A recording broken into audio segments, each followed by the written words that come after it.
Hello friends, and welcome back to History Chronicles. In our previous episode, we explored how Italy's entry into the war complicated France's situation as its military was already overwhelmed by the German Blitzkrieg. Today, we turn our attention to a pivotal moment in World War II, the Armistice of CamPiegne, when France officially surrendered to Nazi Germany. This event not only marked the end of major fighting in France, but also set the stage for a new chapter in French history under German occupation.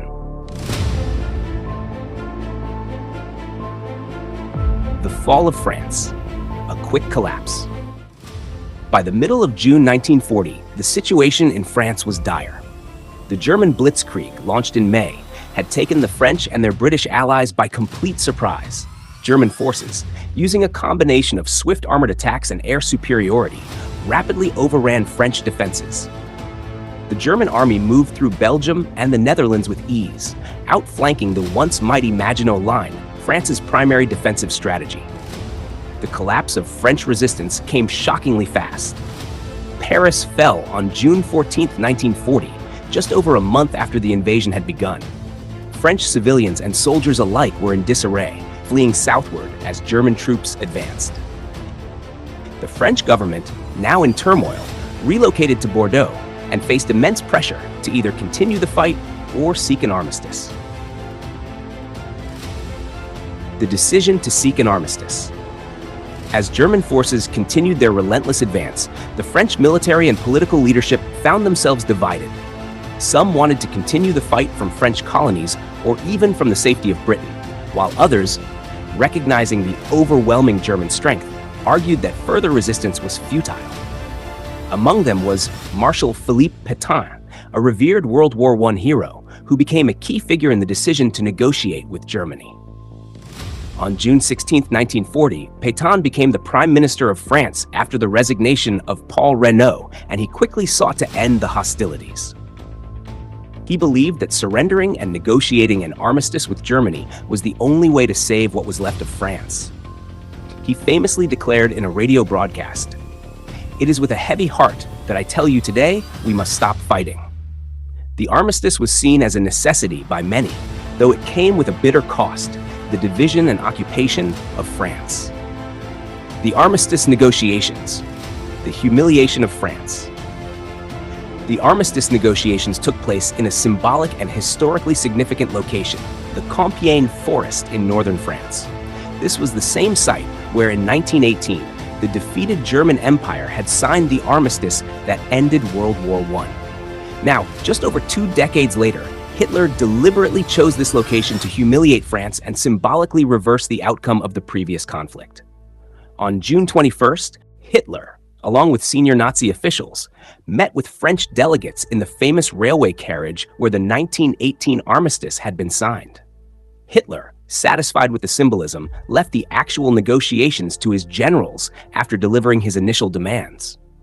The French delegation, led by General Charles Hunziker, had little room for negotiation.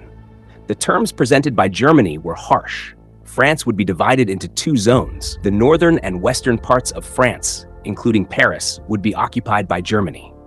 The southern zone, nominally unoccupied, would come under the control of the new French government based in Vichy. In addition to this, the French military was to be disarmed, and France was forced to bear the costs of the German occupation, a further humiliation for a nation that had once been a dominant power in Europe. On June 22, 1940, the French delegation signed the armistice, bringing an end to the Battle of France. The formal cessation of hostilities took effect on June 25, 1940. The consequences of the armistice. The signing of the armistice marked a significant turning point in the war. For France, it was a moment of profound national trauma. The French people, once confident in their military might, now found themselves occupied by an enemy they had fought fiercely in the previous World War. The Third French Republic, which had stood since 1870, was now in shambles, and a new government, the Vichy regime, would soon emerge. The armistice also had a deep psychological impact on the French people. Many felt betrayed by their leadership, particularly by Pétain, whose decision to negotiate with the Germans was seen by some as an abandonment of the nation's honor. the country was now effectively divided. In the north, under direct German occupation, citizens faced strict control, forced labor, and repression. In the south, the so-called Free Zone was controlled by the Vichy government, but it was far from independent. Vichy collaborated with the Nazis and implemented repressive measures, including the persecution of Jews and political dissidents. For Hitler, the armistice was a personal and political triumph. He had not only conquered one of Europe's most powerful nations in record time, but he had also secured Germany's Western Front, freeing him to focus on his next military objectives, most notably, his ambitions in the East. The role of the French resistance. While France had surrendered, not all French citizens were willing to submit to German rule. In the aftermath of the armistice, a small but growing movement of resistance began to form. Many French soldiers and citizens refused to accept their nation's defeat and sought ways to continue the fight. Some fled to Britain to join the Free French forces under General Charles de Gaulle, while others stayed behind to organize sabotage operations and intelligence networks within occupied France. De Gaulle, who famously refused to acknowledge the armistice, gave his Appeal of 18th of June broadcast from London, urging the French people to resist German occupation.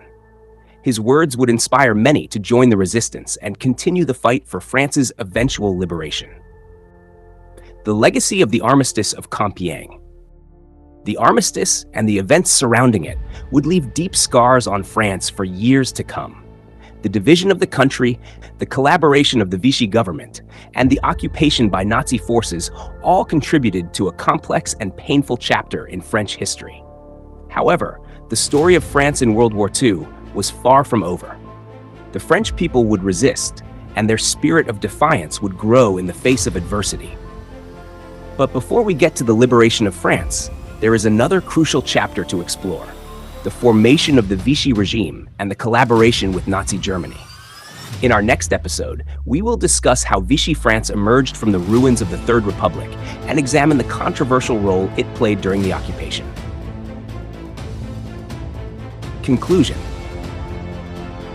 As we close this chapter on the Armistice of CamPiegne and France's surrender, it's important to remember that despite this moment of defeat, the story of France in World War II is far from finished. The French people's resilience, their resistance, and their fight for liberation will play a crucial role as the war unfolds. In our next episode, we will delve into the formation of Vichy France and its collaboration with Nazi Germany. How did this government come to be, and what were its motivations? Stay tuned as we explore this dark period of collaboration and resistance. If you found today's episode insightful, don't forget to like, share, and subscribe to History Chronicles. Make sure to enable notifications so you don't miss the upcoming episodes as we continue our journey through the pivotal moments of World War II.